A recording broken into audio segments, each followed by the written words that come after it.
When I was a student, everybody made a model at the end of the project, but they made the model as part of the final presentation, and some of them were stunning, you know, like the really, really incredibly high quality models. But I think the cost of model making now that it's come down, and the facilities that most people have, some of the model shops in schools of architecture are absolutely incredible, high demand on them, but nevertheless I think more and more when you go to other schools of architecture you see a greater exhibition of models and models during the thinking process. From my experience in practice, I thought that we make a lot of architectural models at university in our education, but we don't make so many in practice, and I was really interested in why that is. And I was really pleased to find out through my research that architectural model making is still a big part of some practices. We tend to use models as client presentation tools principally, so what you'll see around the office is mainly finished models of a scheme in its form for planning consent as opposed to as a development model. Most of the development models that we make we would bin because we don't have the space to keep them. We do use cardboard models and laser cut models as preliminary models. In the past we used to use foam board and the high density blue Dow polystyrene with a wire cutter, and that way you could quickly mock up stuff and reject it. So it was a great way of actually getting a quick idea across. So the main reason we make models probably is, one is presentation to clients for ourselves and for exhibition, and the second is for testing. So I think they've both got equal importance, and personally I think it's I enjoy making models for testing purposes more so than the presentation. I think it's a fantastic learning tool. If you read Palasma's The Thinking Hand, which again I recommend to any student doing a dissertation on how we make things, the whole issue of thinking and making is central in education in my view, and the whole issue of making in the relation between what your hand does and what your brain does is a fundamental attribute that needs to be developed in architecture, and the best way to do that is models. When it comes to looking at clients who are less visually aware in terms of two-dimensional drawing, even when you produce CGIs or three-dimensional drawings, clients don't see it the same way that they see a three-dimensional model in its physical reality, and that I think is why they're fundamental at that end of the spectrum, is that they clarify an awful lot of information, and they equally enhance communication to a great degree in a way that even good quality CGIs in my view don't. I think part of it is the tactility, part of it is you can quickly imagine upscaling the space that's created with the models, and so it has a different function there. We try to use models three-dimensionally as best we can. It's the most suitable way to really investigate the space that you're creating. Quite frequently it's easy to fall into the trap of working purely at your computer, and because 3D modelling software is so readily accessible and easy to use now, you can get sucked into that quite easily. But for me the difference between working on a computer modelling and making something by hand is that you're not being led by the computer in a certain direction. So it's almost like you take out the middleman when you're actually making physical models, and you can get the ideas from your head quite directly out into some kind of three-dimensional form. I think the technology advancing in terms of the fact that you're continually working in 3 dimensions has meant that you can explore a lot of things in 3 dimensions for your own purposes. It still, however, misses the gap between how you then communicate that with other people.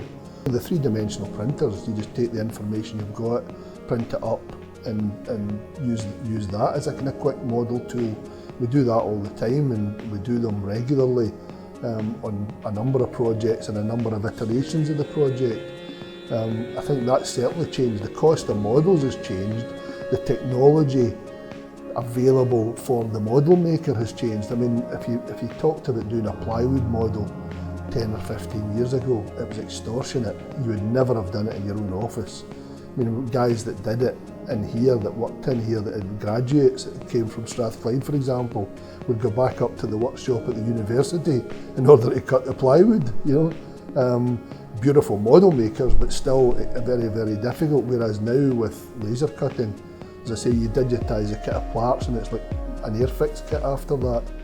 So the cost of model making and the cost of the materials and with the increase in technology, it's a totally different game now from where it was. I think it's just a really quick way to be able to test out ideas as a tool in that way during the design process.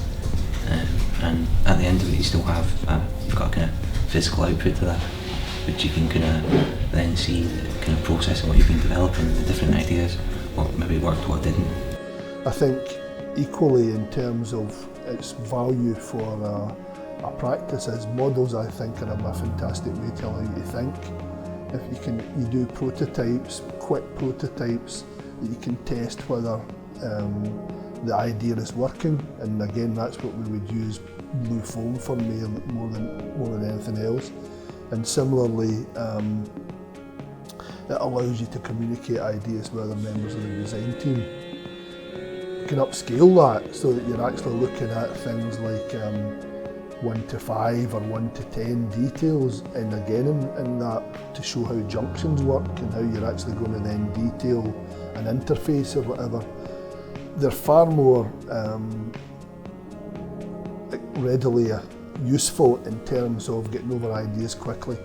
I think with drawings you've got to draw an awful lot more to explain than you do in even a SketchUp model, a knock-up model that you're making out of foam. I suppose the main reason we make them, I suppose, is clients being able to understand them, of people being able to understand them, of being able to show that to a layperson and they can get it. Some of the models have been kept by clients, so we sort of give them to them and then he sent us a photo back with put a wee light inside it.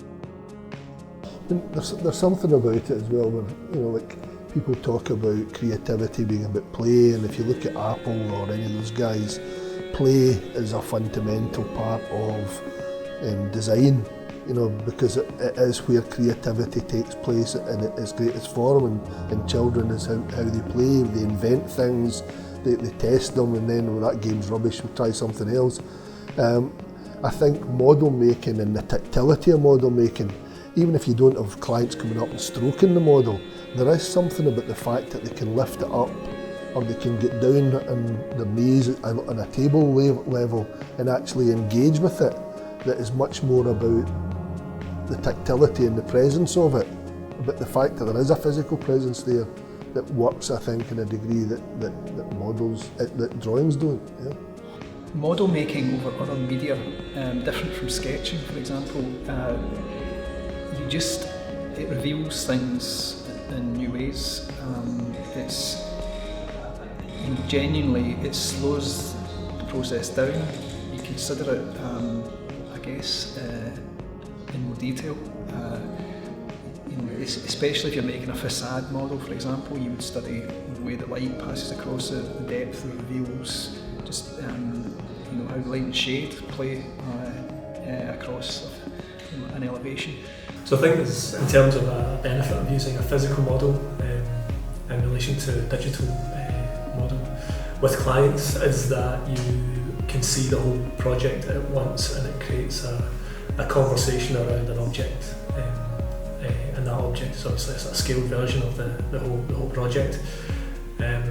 So I think that kind of conversation comes through a lot more than potentially it does with digital images, which are snapshots of certain aspects or certain frames of the proposal, with the model exposing, I suppose, all the junctions, all the corners, all the relationships between the old and new, for example.